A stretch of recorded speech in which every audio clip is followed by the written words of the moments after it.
everybody. This is your girl here. Just wanted to do another camera review slash show and tell, whatever you want to call it. I don't know. It's just another one of the cameras that I bought on eBay. And this one is the Canon EOS M100. This camera has about 24 megapixels, I believe. Yeah, 24 megapixels. And this is from 2017. It's got a dual pixel autofocus system, APS CMOS sensor, and I believe it actually has 1080 to 60 frames per second video. So it's still a fairly new camera, I would say, but not like one of the current ones. I don't think they make it anymore, but you can buy this off of the, obviously on the eBay market or Amazon or anywhere really, you know, that does like resale or anything like that. But it's still, I think you could even buy it like on Walmart too if you look for it. I like it. The body is very small, but you know, doable. You have all of your, see, here's all of our pictures here. Oops, we'll go back into this. I'm just showing you the buttons here first. So we have the 3 modes. You have your intelligent auto, and then you have your oops, I think I turned it off here.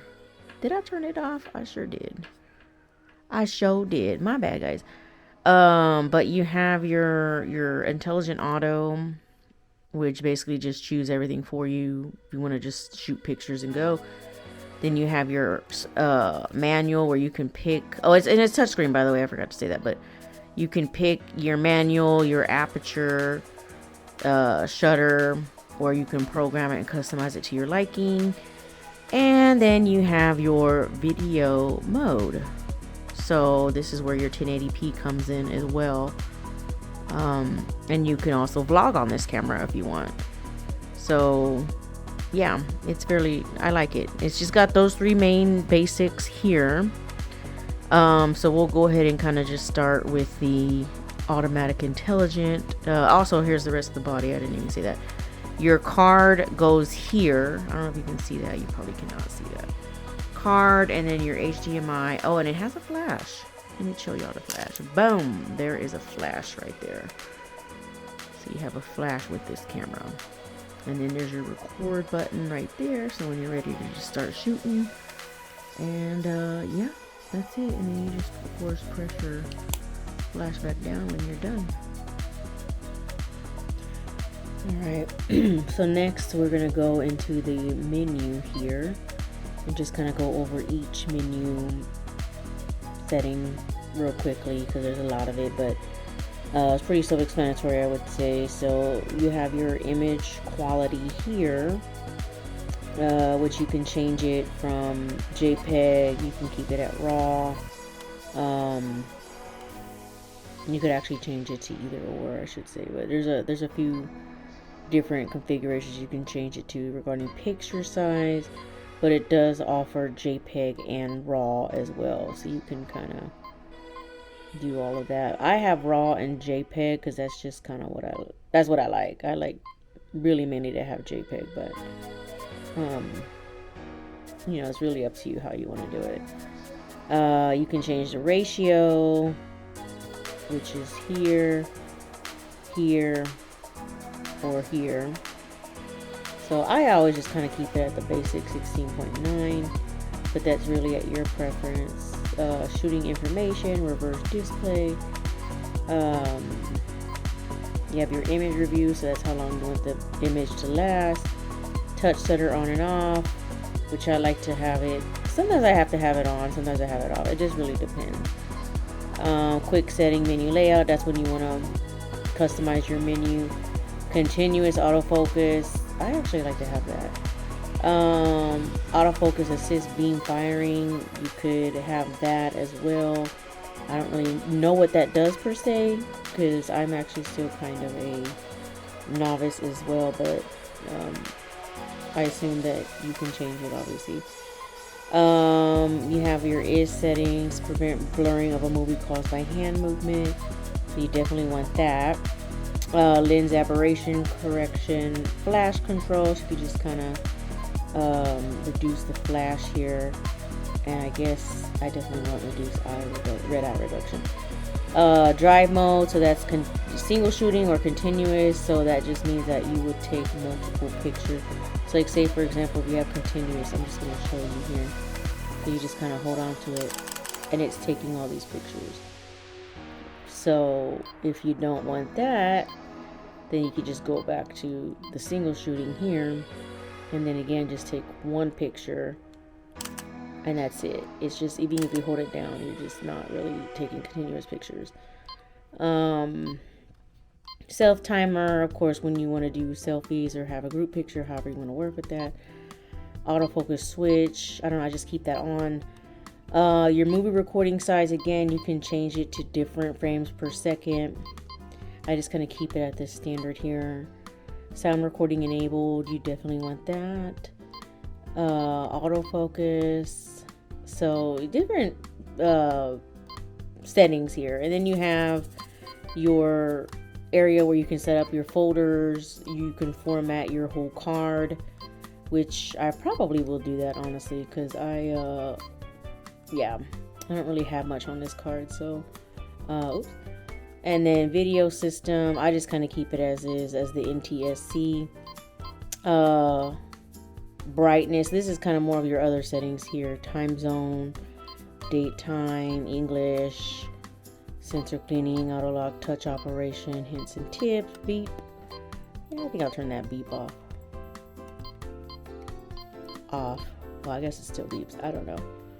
Wi-Fi connection, you can connect to your phone to the camera and send pictures like that. I believe you could also shoot from your phone if you like, if you set up your camera somewhere. Wireless settings, again, that's when you actually hook up to your phone or computer, however you want to do it. All right, and then now we'll just kind of go over a few other of the buttons here that are on the actual camera. So you have your menu, which again, that's where we just were. You have your Wi-Fi, where if you want to start to connect it to the phone, you can. As you can see, I have my phone. You can get out of that, or actually, yeah, you can do other little settings here as well. If you want to get out of that, you just simply hit the top button here. You can hit this Q button here. Now this brings you to more settings right here, which is your drive mode, your timer, and your still image aspect ratio. So again, you can change everything if you like here. You got your flash, or you can get out of that, and then you got your flash here if you want to change it, which it's on automatic, so it won't change the flash until you actually set it to your manual mode, I should say, because on automatic is just going to tell you like, okay, it doesn't need flash, you know what I mean. Info, you can just change your display if you want this gone or whatnot, then you could have that there. You could have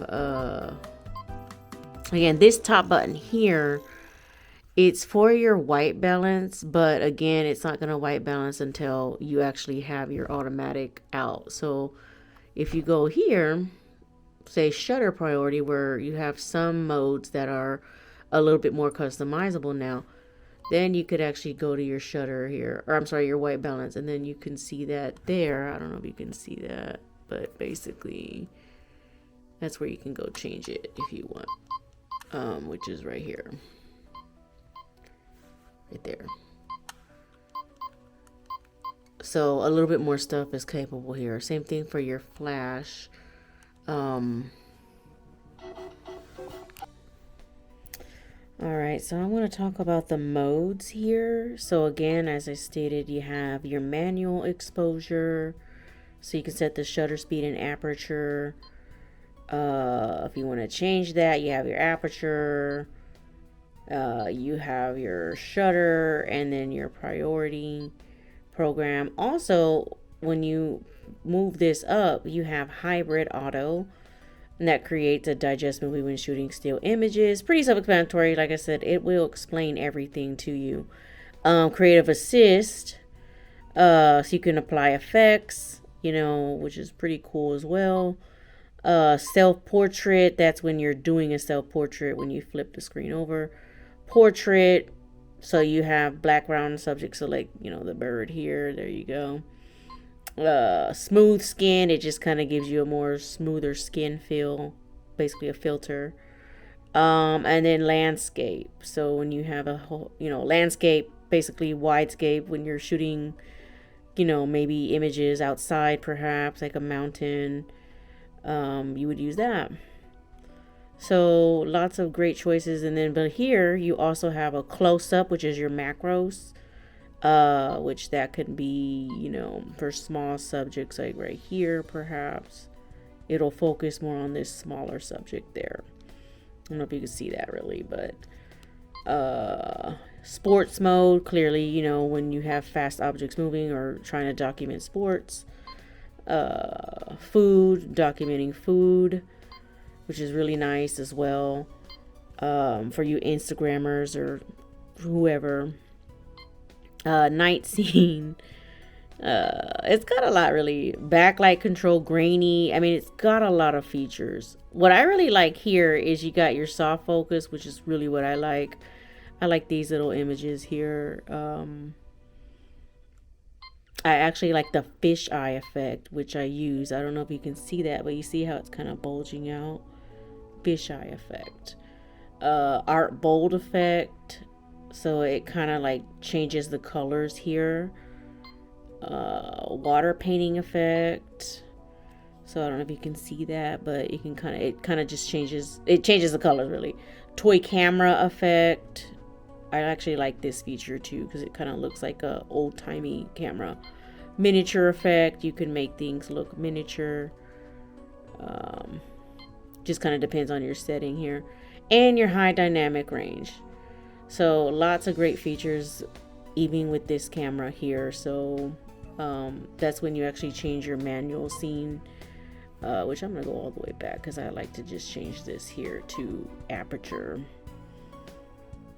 But yeah. Alright, and then lastly, we are going to talk about the movie mode. So again, you can record video on this as well. If you want to go to your video setting, it's kind of the same as the camera. You have movie auto exposure, movie manual, and then you also can do a time-lapse movie. That's pretty much it for the movie exposure. Again, you can adjust your settings here. I just usually do the movie mode, in which shutter speed and aperture are automatically set, because again, I don't have time to be fiddling with everything. But if you want to play around with it, you can. It pretty much just starts recording everything for you as well, and you would just press this little record button here, and then we'll just do a brief little snippet of just it recording. We got the bird here, and then if you want to stop, obviously you just stop. And then if you want to go back and play it, there it is. You can touch screen it, and then we'll just do a brief little snippet of just it recording. We got the bird here, and then if you want to stop, obviously you just, yeah. So that's that. The sound quality from it, I don't know if you can hear it from here, but just in person, it sounds pretty good. It's not really low or anything like that, so I don't really have any complaints about that.